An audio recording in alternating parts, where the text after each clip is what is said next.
विष्णुं शशिवर्णं चतुर्भुजं प्रसन्नवदनं ध्यायेत् सर्वविघ्नोपशान्तये अगजा आननपद्मार्कं गजाननमहर्निशम् अनेकदन्तं भक्तानाम् एकदन्तमुपास्महे एकदन्तमुपास्महे। ఓం శ్రీ గణేశ్వరాయ నమః. ఓం శ్రీ సరస్వత్యై నమః. ఓం శ్రీ మాత్రే నమః. ప్రేక్షకులందరికీ నమస్సుమాంజలి. ఇప్పుడు ఏప్రిల్ మాస ఫలితాలు నేను చెప్పబోతున్నాను. ఈ ఏప్రిల్ నెలలో ఎవరికి ఏ రాశుల వారికి ఎలాగున్నది, ఎటువంటి పరిహారాలు చేసుకోవాలి, వారు ఏ దేవుణ్ణి పూజించాలి, వారికి ఎంత మంచి జరుగుతుంది అనేటటువంటిది ఈ ఏప్రిల్ మాస ఫలితాల్లో చెప్పబోతున్నాను. ఇది తెలుగు మాసం అయితే చైత్ర మాసం అవుతుంది. ఏప్రిల్ మాస ఫలితాలు చెప్పడానికి ముందు మార్చి 30వ తారీఖు ఆదివారం నాడు 30/3/2025 రోజున మనకి ఉగాది వచ్చింది. తెలుగు సంవత్సరాది మన తెలుగు వారందరికీ కూడా నూతన సంవత్సరం ప్రారంభం అవుతుంది. ఈ నూతన సంవత్సరానికి ఈ ఉగాదికి ఈ సంవత్సరం పేరు విశ్వవసు. విశ్వవసు అంటే విశ్వాసం అని అర్థమవుతుంది. ఈ ఈ ఈ నూతన సంవత్సరంలో అందరికీ చాలా బాగుంటుంది. ఆదాయం వృద్ధి అవుతుంది. గురువు అన్ని రాశుల వారికి కూడా మంచి శుభ ఫలితాలు ఇవ్వబోతున్నారు. అట్లాగే అన్ని రాశుల వారికి కూడా చాలా బాగుంటుంది. దైవానుగ్రహం బాగా ఉంటుంది. ముఖ్యంగా చెప్పుకోవాల్సింది ఏంటంటే ఈ సంవత్సరం అందరికీ, విద్యార్థులకి, వ్యవసాయదారులకి, ఉద్యోగాలు చేసే వాళ్ళకి, అన్ని రకాల వాళ్ళకి, చేతివృత్తుల వాళ్ళకి, ఈ ఇంట్లోనే ఉండేటటువంటి వాళ్ళకి, అందరికి, పెద్దలకి, పిల్లలకి, అందరికీ కూడా ఈ విశ్వవసు నామం సంవత్సరం చాలా బాగుంటుంది. అందువల్ల ఈ సంవత్సరం అందరూ సుఖంగా సంతోషంగా ఉంటామని చెప్పవచ్చు. సకాలంలో వర్షాలు కురుస్తాయి. నీళ్ళకి ఇబ్బంది లేకుండా ఉంటుంది. ప్రస్తుతం ఇబ్బంది ఉంది చాలా చోట్ల, కానీ అది తగ్గిపోతుంది. మంచి వర్షాలు పడడం వల్ల వచ్చే సంవత్సరానికి మనకి బాగుంటుంది.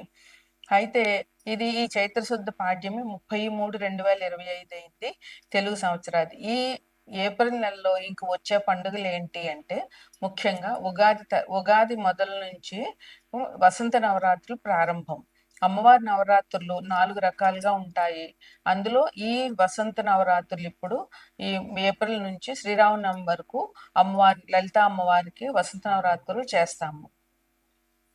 చైత్రశుద్ధ పాడ్యమి నుండి చైత్రశుద్ధ నవమి వరకు వసంత నవరాత్రులు అంటారు. ఈ నవరాత్రుల్లో లలితా అమ్మవారిని, అదే లలిత, దుర్గా, ఎవరైనా రాజరాజేశ్వరి, అన్నపూర్ణ, ఎవరైనా సరే ఈ అమ్మవారి నవరాత్రులు పూజించాలి. మనకి దేవి నవరాత్రులు ఎంత ముఖ్యమో ఈ వసంత నవరాత్రులు కూడా అంత విశేషంగా మనం పూజ చేయాలి, అమ్మవారి పూజ. ఇక ఈ ఏప్రిల్ నెలలో ఇంకొక పండుగ ఏంటంటే 3/4/2025 స్కంద షష్ఠి, అంటే సుబ్రహ్మణ్యేశ్వర స్వామి ఆరాధన చేయాలి. సో అందరూ సుబ్రహ్మణ్యేశ్వర పిల్లల కోసం కావాలనుకుంటున్న వారు, దయ సాహసాలు కావాలనుకుంటున్నారు, ఎవరికైనా కుజగ్రహ అనుగ్రహం సరిగా లేదని అనుకుంటున్న వాళ్ళు, వీళ్ళందరూ ఈ స్కంద షష్ఠి నాడు పూజ చేయడం చాలా ఉత్తమం. ఇక 16/4/2025 సంకష్టహర చతుర్థి, అంటే మనకి గణపతి పూజ ఈ రోజు విశేషంగా చేస్తారు. ఉదయం నుంచి ఉపవాసం ఉండి సాయంత్రం 6 గంటలకి వినాయకుడు పూజ చేసి చంద్రుణ్ణి చూసి భోజనం చేయాలి. ఇది సంకష్టహర చతుర్థి. మనకు కావాలని తీరని కోరికలు ఏమున్నా, ఏ రకమైన కోరికైనా సరే తీరుతుంది. ఈ గణపతికి గరికతో పూజ చేయడం ఈ రోజు విశేషం. ఈ సంకష్టహర చతుర్థి మేనరాశి వాళ్ళు, రేవతి నక్షత్రం వాళ్ళు, వారి జాతకం ప్రకారం రేవతి నక్షత్రం వాళ్ళు ఈ సంకష్టహర చతుర్థి తప్పకుండా చేయాలి. అందువల్ల ఇవి మనకి ఈ మాసంలో ఉన్నటువంటి పండుగలు. తదుపరి ధనుసు రాశి. ధనుసు రాశికి అధిపతి గురువు. ఈయన వృషభ రాశిలో స్థితి పొందున్నారు. మే 13వ తారీఖు నుంచి వృషభం నుంచి మిథునంలోనికి ప్రవేశిస్తారు. అప్పుడు సరస్వతి నది పుష్కరాలు వస్తాయి ఈ సంవత్సరం. మూల ఈ ధనుసు రాశిలో మూల 1, 2, 3, 4 పాదాలు, పూర్వాషాఢ 1, 2, 3, 4 పాదాలు, ఉత్తరాషాఢ 1 పాదం ఉంటాయి. ఈ ధనుసు రాశికి వారికి ఆదాయం 5, వ్యయం 5, రాజపూజ్యం 1, అవమానం 5. ఈ రాశి వారికి 9 గ్రహాల్లోనూ 4 గ్రహాలు ఏ రాశి వాళ్ళకైనా కూడా ఇబ్బంది పెడతాయి. మిగతా 5 గ్రహాలు తొందరగా రాశులు మారుతుంటాయి కనుక 9 గ్రహాల్లోనూ ఏ రాశి వాళ్ళనైనా 4 గ్రహాలు మాత్రమే ఇబ్బంది పెడతాయి ఎక్కువగా. ఎందుకనంటే ఈ 4 గ్రహాలు ఒక రాశిలో ఎక్కువ కాలం ఉంటాయి. మిగతా 5 గ్రహాలు తొందరగా రాశి మారుతూ ఉంటాయి కనుక వాటి వల్ల వచ్చే ఇబ్బందులు కొంత తక్కువ సమయమే ఉంటాయి. ఈ 4 గ్రహాలు ఏంటంటే గురువు, రాహువు, శని, కేతువు. ఈ ఒక్కొక్క గ్రహం ఒక రాశిలో సంవత్సరం పైనే ఉంటాయి. గురువు ఒక రాశిలో 1 సంవత్సరం ఉంటారు. శని 2.5 సంవత్సరాలు ఉంటారు. రాహుకేతులు 1 సంవత్సరం పైన ఉంటారు. అందువల్ల ఈ 4 గ్రహాలు ఇచ్చే ఫలితం మంచిదైనా చెడుదైనా అది జాతకునికి బాగా ఉంటుంది. అందువల్ల ఈ గురువు, రాహువు ఈ రాశి వారికి తామ్రమూర్తిగాను, శని లోహమూర్తిగాను, కేతు రజతమూర్తిగాను ఉన్నారు. రజతమూర్తిగాను, సువర్ణమూర్తిగాను ఉన్న గ్రహాలు ఇచ్చే ఫలితం చాలా బాగుంటుంది. ఆ గ్రహాల వల్ల చెడు జరగదు. అట్లాగే తామ్రమూర్తిగా ఉన్న గ్రహం ఇచ్చే ఫలితాలు నార్మల్ గా యావరేజ్ గా ఉంటాయి. అంటే నష్టం ఉండదు, లాభం ఉండదు. కానీ లోహమూర్తిగా ఉన్న గ్రహం ఇచ్చేటటువంటి ఫలితాలు మాత్రం వాళ్ళకి ఇబ్బంది పెడతాయి అన్నమాట. లోహమూర్తిగాను ఈ రాశి వారికి గురువు, రాహు తామ్రమూర్తి, శని లోహమూర్తి, కేతు రజతమూర్తి. అందువల్ల వీరికి శని ఇచ్చేటటువంటి ఫలితాలు కొంచెం ఇబ్బంది పెడతాయి. అది కాక శని వీళ్ళకి అర్ధాష్టమ శనిలో ఉన్నారు. శని కుంభరాశి నుంచి మీనరాశికి ఉగాది రోజున మారుతున్నారు. అందువల్ల వీరికి ధనుసు నుంచి మీనరాశి 4వ రాశి అవుతుంది కనుక ఇది అర్ధాష్టమ శని ప్రభావం ఈ రాశి వారికి ఈ 2.5 సంవత్సరాలు ఉంటుందన్నమాట. ఇక ఈ రాశి వాళ్ళకి ఆదాయం 5, వ్యయం 5, రాజపూజ్యం 1, అవమానం 2, 5 అని చెప్పుకున్నాం కదా. అందువల్ల వీళ్ళకి కొంచెం ఎక్కడున్నా కూడా అవమానం జరిగే అవకాశం ఉంది. అంటే ఎదుటి వాళ్ళ చేత మాటలు పడడము, అపనిందలు పడడము, ఇట్లాంటి ఇబ్బందులు ఈ రాశి వాళ్ళకి బాగా ఉంటాయి.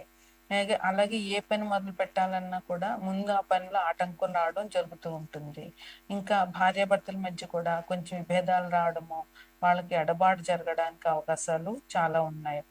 పని ఒత్తిడి చాలా బాగా ఉంటుంది ఈ రాశి వారికి. ఇంకా ఏంటంటే పాత బాకీలు, వీళ్ళకి రావాల్సిన బాకీలు రాకుండా ఇంకా ఆలస్యం అయ్యేటటువంటి అవకాశం ఉంది. ఉద్యోగాల్లో కూడా మార్పులు వస్తాయి. వీళ్ళు కోరుకున్న చోటకి ట్రాన్స్ఫర్స్ జరగవు. వీళ్ళకి ఇష్టం లేని ప్లేస్లకు ట్రాన్స్ఫర్ చేయడము ఇట్లాంటివి జరుగుతాయి. అయితే విద్యార్థులకైతే మాత్రం ఈ మాసం చాలా బాగుంది. వాళ్ళు కష్టపడి చదివితే కనుక మంచి ర్యాంకులు వచ్చే అవకాశం ఉంది. విదేశాల్లో చదువుకుందామని అనుకుంటున్న వాళ్ళకు కూడా ఆ అవకాశాలు తీరే అవకాశం ఉంది. అట్లాగే మంచి ఉద్యోగస్తులు కూడా కొంతమందికి శుభవార్తలు వింటారు, మార్పులు జరుగుతాయి. వాళ్ళకి అంటే గవర్నమెంట్ జాబ్స్ కోసం ట్రై చేస్తున్న వాళ్ళకి గవర్నమెంట్ జాబ్స్ వచ్చే అవకాశం ఉంది. అట్లాగే వాళ్ళు కోరుకుంటున్నటువంటి మార్పులు కొంతమందికి జరిగే అవకాశం ఉంది. ఎవరికైతే గ్రహబలం బాగోలేదో వాళ్ళకి బాగుండదు. గ్రహబలం బాగున్న వాళ్ళకి ఉద్యోగంలో కూడా చాలా బాగుంటుంది. వాళ్ళు కోరుకున్న చోట ట్రాన్స్ఫర్స్ జరిగే అవకాశం ఉంటుంది.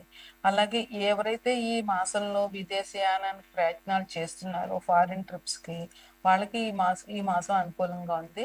వాళ్ళు దానికి సంబంధించినటువంటి పనులన్నీ క్లియర్ చేసుకోవచ్చు. అందువల్ల వాళ్ళకి ప్రయాణాలకు వెళ్తారు. వ్యాపారంలో ఉన్న వాళ్ళకి కొత్త టెక్నిక్స్ ఉపయోగించి వాళ్ళ వ్యాపారాన్ని అభివృద్ధి పరచుకోవడము, వారి మార్కెటింగ్ని విస్తృతపరచుకోవడము చేయాలి. ఎందుకంటే ఇప్పుడు చాలా టెక్నిక్స్ వస్తున్నాయి అడ్వర్టైజ్మెంట్ల ద్వారానే. వాళ్ళ ప్రొడక్ట్ గురించి అందరికీ మన సరౌండింగ్స్ అంటే అక్కడ వాళ్ళకే తెలుస్తుంది. అదే సిటీ అంతా తెలియాలి అని అంటే దానికి సంబంధించినటువంటి మార్కెటింగ్ టెక్నిక్స్ వీళ్ళు ఉపయోగించుకోవాలి. విద్యుత్తుకు సంబంధించినటువంటి వ్యాపారాలు చేసే వాళ్ళకి మాత్రం ఈ మాసం చాలా బాగుంది. వాళ్ళకి ఏ రకమైన ఇబ్బందులు లేవు. వాళ్ళకి మంచి అభివృద్ధి వచ్చే అవకాశం ఉంది కనుక విద్యుత్ రంగంలో చేస్తున్న వాళ్ళకి, విద్యుత్ రంగంలో ఉద్యోగం చేస్తున్న వాళ్ళకి కూడా ఈ మాసం చాలా బాగుంది. వాళ్ళకి మార్పులు జరిగే అవకాశం కూడా ఉంది. అయితే ఈ రాశి వాళ్ళు ఈ ఇబ్బందులు పోగొట్టుకోవాలంటే, ఎందుకంటే గురువు ముఖ్యమైన 3 గ్రహాలు కూడా ఇబ్బందులు ఇచ్చేలాగే ఉన్నాయి కనుక, గురువు, రాహు, తామ్రమూర్తి కనుక గురు రాహుల్ని రాహు నుంచి ఇబ్బందులు తొలగించుకోవాలంటే మినుములు దానం చేయడము, దుర్గామాత పూజ చేయడము చాలా ఇంపార్టెంట్.